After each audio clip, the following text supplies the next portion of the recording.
Alors, comme premier sujet, vu qu'on est dimanche, jour du Seigneur, j'ai voulu évoquer un sujet qui me tient à cœur, euh, celui d'un constat que j'ai fait récemment. En fait, je me suis rendu compte, désolée pour tous les bruits d'alentour, hein. Je suis à un lieu précis, voilà, je ne pourrais pas vous en dire plus. Tout ce que je peux vous dire, c'est que concernant le sujet, alors je me suis rendu compte que, ben, on peut, oui, comme disent les Ivoiriens, les moutons marchent ensemble, mais ils n'ont pas le même prix. C'est une vérité que j'avais pas vraiment, à laquelle j'avais pas vraiment pris conscience depuis là, et que j'ai juste véritablement notifié dernièrement.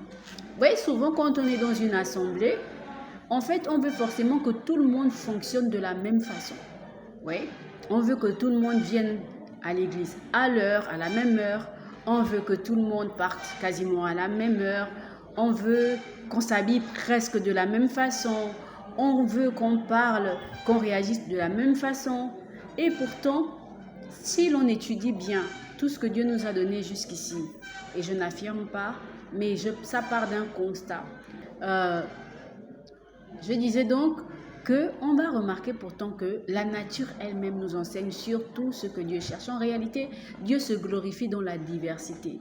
Dieu n'est pas, il ne cherche pas ça c'est la religion qui nous demande ça.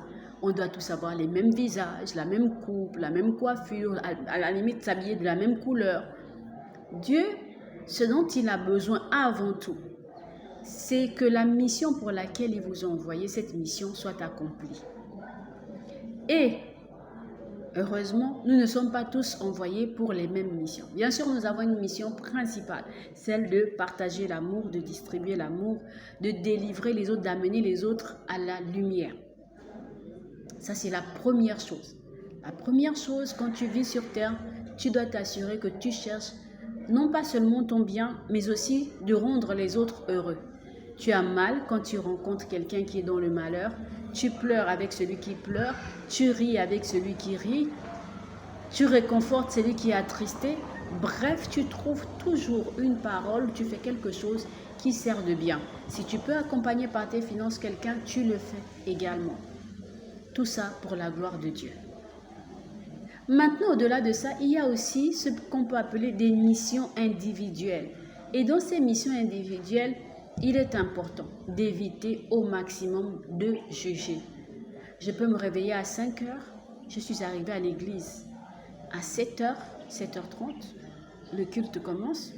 L'autre peut arriver à 8 heures, je ne vais pas me sentir supérieure parce que moi je suis arrivée à 7 heures. Pourquoi ? Parce que je ne sais pas quelle est l'autre mission que Dieu lui a peut-être donnée la nuit. Moi, quand je suis rentrée chez moi à 19h et que j'ai bu, j'ai mangé, je me suis couchée, Dieu a peut-être demandé à mon frère et ma soeur d'aller visiter une personne qui était dans le besoin. Elle est rentrée à 1h du matin. Dieu peut peut-être l'avoir réveillée la nuit en disant « Je sens que le culte de demain, ça ne va pas être bon, alors j'ai besoin que tu intercèdes toute la nuit. » Et si la personne arrive à 8h, pendant que... Qui est là? Ah, ton ami est arrivé? Ah, c'est très bien, je suis contente pour toi. Et oui, être maman. Donc, je disais, si maintenant, comment on appelle ça? Voilà, l'autre arrive à 8h, 8h30, pendant que le culte se passe bien, je dois remercier le Seigneur. Et c'est des choses qu'on ne sait pas souvent.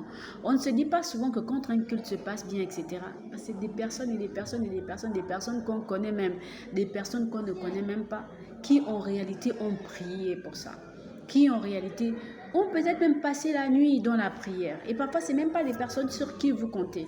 C'est des personnes que vous ne remarquez même jamais. Vous voyez? Et c'est pour ça que j'aime l'infinie sagesse de Dieu. Parce que dans tout ce que Dieu nous donne comme interdit, dans tout ce qu'il utilise pour nous avertir, il y a toujours une part de sagesse dedans. Quand il dit ne juge pas ton frère, c'est parce qu'en fait il te dit, je lui confie des missions que toi tu ne connais même pas. Donc ne ris pas. Si tu vois ton frère aujourd'hui, il est tombé, ne rigole pas parce que tu ne sais pas si il est tombé parce qu'il essayait de... Il était dans une mission que je lui avais confiée. Et pour cette mission-là, il fallait peut-être qu'il passe par là. Donc ne te réjouis pas, ne te sens pas supérieur. En réalité, tu ne peux pas connaître Dieu avoir Dieu et te sentir supérieur par rapport à une personne ou une autre. Même dans ta marche avec le Seigneur, même dans ton comportement, ton attitude à l'église. Si sérieusement tu fréquentes la maison de Dieu et tu continues encore à avoir une attitude où tu te sens supérieur à une personne par rapport à une situation ou une autre, si tu n'as pas mal au cœur de savoir que quelqu'un est tombé, si tu n'as pas mal au cœur de savoir que quelqu'un a rétrogradé, si tu n'éprouves pas ça, va encore plus en profondeur dans ta relation avec Dieu parce que, assurément, il y a quelque chose qu'il y a encore à trouver. Voilà, c'était ce que j'avais pour ce dimanche. On commence par là. Et puis, on va sur les sujets de l'heure. Vous le savez, parler de tout ce qui se passe dans le pays, parler de tout ce qui doit ramener un peu ce qu'on appelle, ce qu'on peut définir comme le mindset, revoir le mindset au Gabon me parle énormément. Donc je vous retrouve au Gabon et en Afrique. Donc je vous retrouve tout de suite avec une nouvelle vidéo. À tout de suite.